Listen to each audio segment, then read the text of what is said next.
Dati po ay 40,000, pero ngayon po sa panahon po ni dating Pangulong Cory Aquino, ito po ay itinaas sa 96,000 pesos po na pension.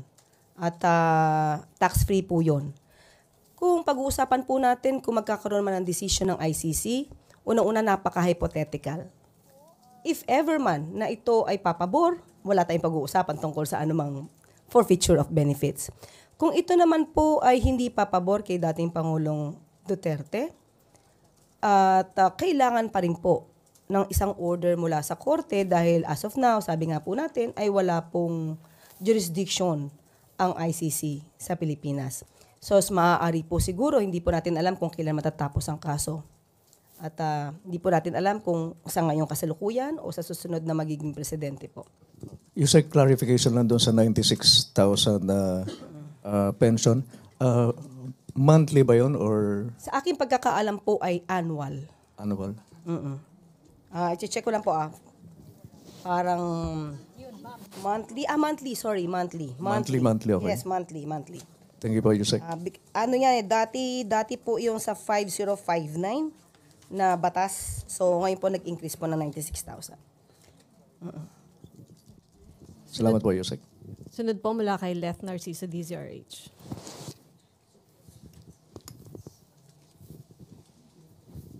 Good afternoon, Yusek. Sabi po ng mga magsasaka sa Nueva Ecija, hindi pa daw makapamili ng palay ang NFA dahil puno pa yung kanilang mga bodega. Ano pong direktiba ni Pangulo tungkol dito? Okay. Kinausap po natin si Yusek Larry Ignacio at ang sabi po niya ay wala naman daw pong bodega na punong-puno na. At lahat po na magbebenta na farmers, kailangan lamang po talagang pumila dahil peak season po ngayon. At may mga magsasaka po na nauna, na nagpalista.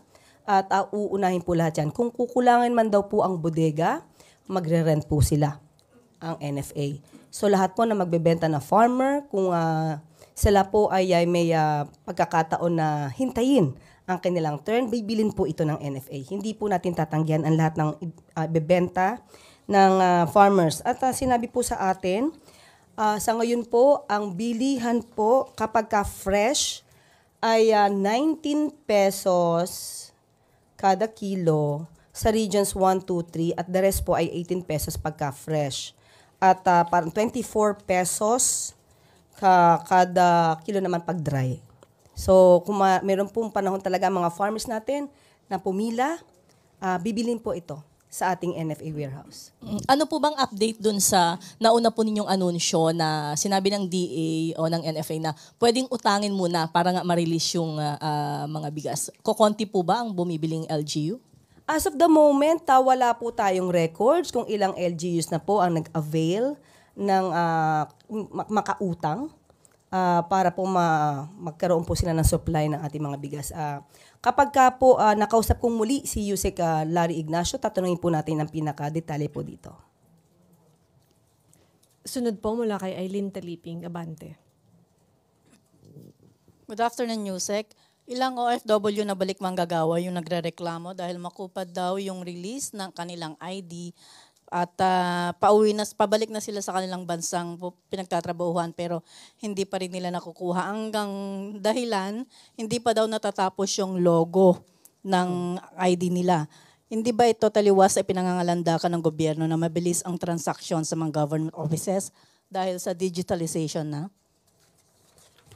Ito naman po ay tinutupad natin at nagulat nga po ang ating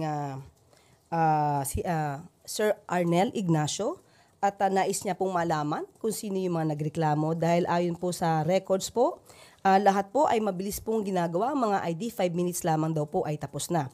At gusto nating malaman kung sino yung mga nagrereklamo sa ang lugar para po kung may nagiging problema po sa mga machine or equipment doon ay maiayos po natin. Pero as of the moment, wala pong nakikitang problema para po sa pag-ID.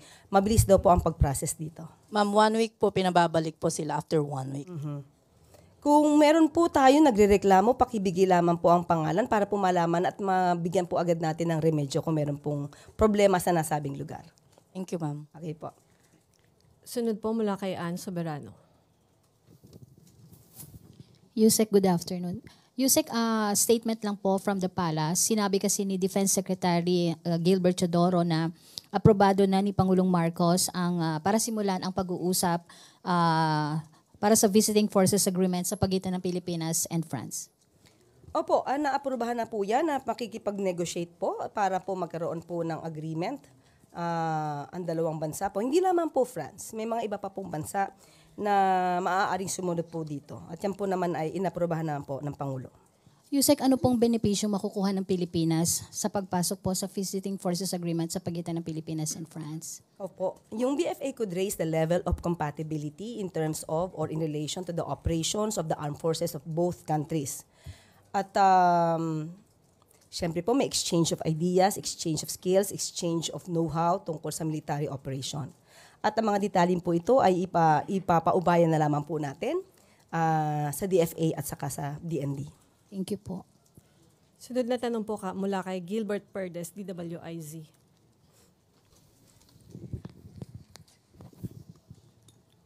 Magandang hapon po, Yusek. May nilulunsad pong global campaign yung ilang grupo ng mga OFW po, particular yung Maisog Croatia sa Europa, kung saan ikakasa daw po nila yung Zero Remittance Week mula March 28 hanggang April 4. Parte daw po ito ng kanilang kampanya para po maibalik sa bansa si dating Pangulong Duterte.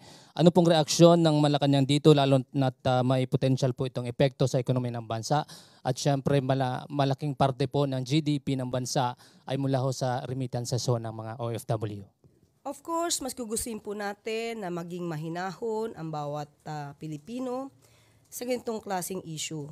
Sana po ay malaman din po nila na ang pamahalaan at ng gobyerno ay tumutupad lamang sa ating batas.